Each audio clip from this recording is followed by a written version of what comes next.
Yorkers. Excuse me, taxi. Okay, man, we're looking around. This is the 77 WABC minicast. Sunday morning. Well, a lot of New Yorkers love New York and are concerned about New York.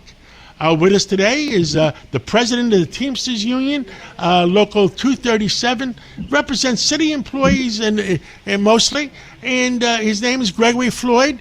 And Gregory Floyd, there's one thing for sure we both agree on. We love New York and we want New York to succeed. Is that right? That's correct. I'm a New Yorker. I've been a New Yorker all my life. I love New York. Love everything about New York. What part of New York did you grow up in? I was born in Brooklyn, lived there for 11 years of my first life, and then I grew up in Queens Village.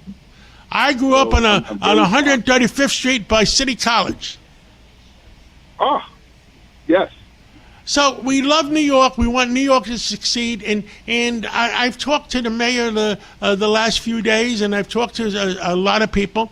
And I said the two items that are non-negotiable is the quality of life in New York for all your members, all my friends, and that we all want them to walk around and feel safe. And the second thing is that we can't chase.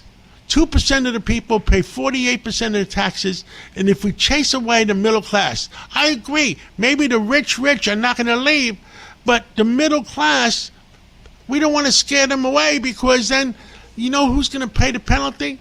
New York City and New York State have 500,000 public employees, and if we don't have the money, those people are going to suffer. John, you're absolutely correct, because if we don't have the money, we lose jobs, we lose service, we lose people, and we lose our political clout. We lose congressional seats.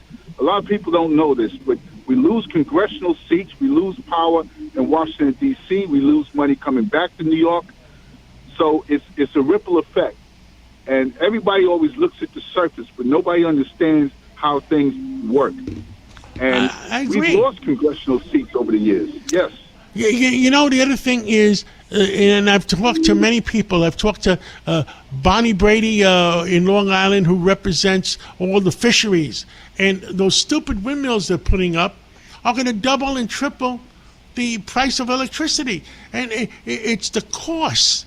We got to bring the cost down instead of raising the cost, because, by the way, the other thing I said on television last week, and I hope you agree with me, the essential services, our police department, our police officers, and our fire department, maybe we should give them affordable housing in New York City so they can afford to live in the 5 boroughs, not 60 miles away.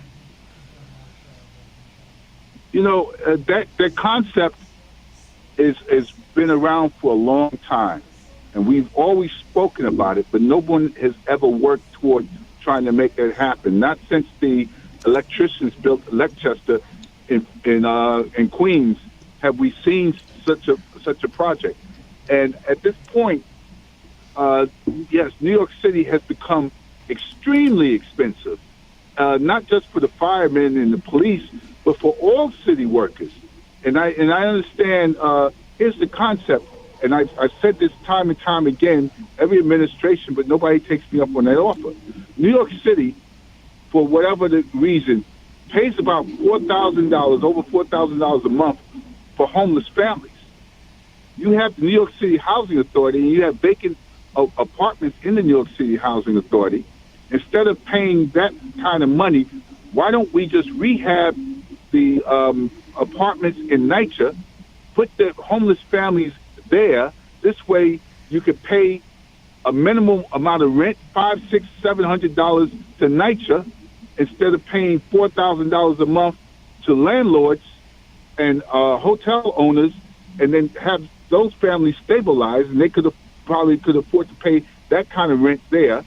And then we reduce the budget of homeless services, and then we could work on the people who are homeless living on the street, and then we could start affording a lot more, and our money and our taxes will go a lot further, and then we could start projects like trying to lower the price so that the city employees including fire and police and sanitation workers and my members and housing and school safety, can afford to live here. We agree on more things than we disagree on. I agree with you. I agree that we got to come up with something that the people could afford to live here, especially our people with essential services. I believe we should have more affordable food stores, and I really believe it. Well, I look forward to have continuing discussions with you to make New York City more affordable and more common sense and more safe. And let's keep our discussions going. Thank you, John, and thank you for having me on.